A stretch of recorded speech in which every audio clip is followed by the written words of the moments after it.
அன்பு உறவுகளுக்கு வணக்கம். நான் ஒரு யூடியூப் சேனல் ஆரம்பிச்சிருக்கிறேன். அந்த யூடியூப் சேனல் பேர் திருப்பொதிகை. திருப்பொதிகை இது என்னடா திருப்பொதிகை புதுசாக இருக்கு, பயப்பட வேணாம். திரு எம்பெருமான் சிவனுடைய பேர்.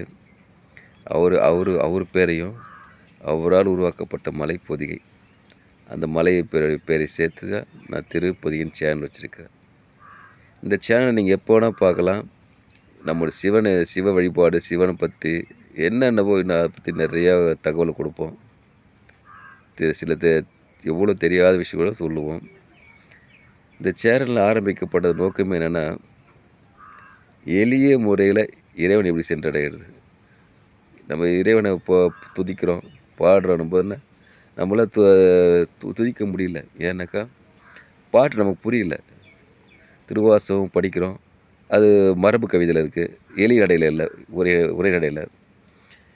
அதெல்லாம் பேஸ் பண்ணி நம்ம நமக்கு தெரிஞ்ச எளிய நடை வழக்காடு முறை பேச்சில் நான் உங்களுக்கு பாடலை கொடுக்கணுன்னு இருக்கிறேன். அப்படி தான் அதுக்கான நோக்கத்தில் தான் மக்களிடம் போய் ஈஸியாக சேர்றதுக்காக தான் இந்த நோக்கமே. அதனால் உருவாக்கப்பட்டது தான் இந்த சேனல். இந்த சேனலில் மகா சிவராத்திரி அன்றைக்கி ஒரு அற்புதம் நிகழ்த்த போகிறோம். அதுனா அற்புதம் இல்லைங்களா? சிவபிரமணை பேசுகிறதே அற்புதம் தானே. அப்போ அவரை பற்றி ஒரு பாட்டு வெளியிட்டிருந்தேன், அது அற்புதத்துக்கு மேலே தானே.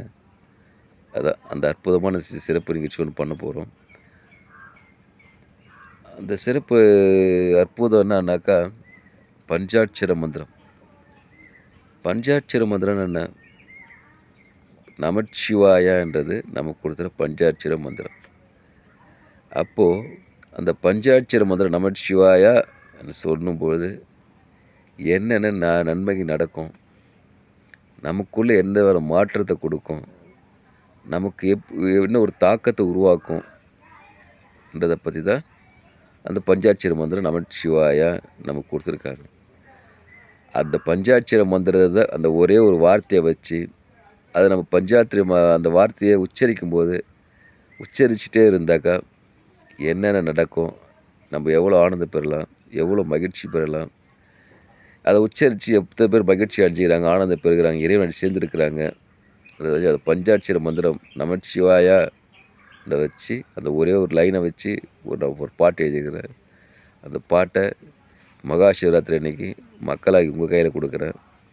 நீங்கள் அந்த பாட்டை கேளுங்க, உங்களுக்கு ஒரு தாக்கத்தை ஏற்படுத்தும், மகிழ்ச்சியை கொடுக்கும், ஈசனை துதிக்கிறதுக்கான ஒரு வாய்ப்பும் கிடைக்கும். எளிய முறையிலையும் இருக்கும், உங்களுக்கு ரொம்ப பிடிக்கும். கேளுங்க, கேட்டுட்டு சேனலுக்கு வாங்க. அதுக்கப்புறம் தொடர்ந்து நம்ம சிவனை பற்றியே ட்ராவல் பண்ணலாம். சரிங்களா? நன்றி, வணக்கம்.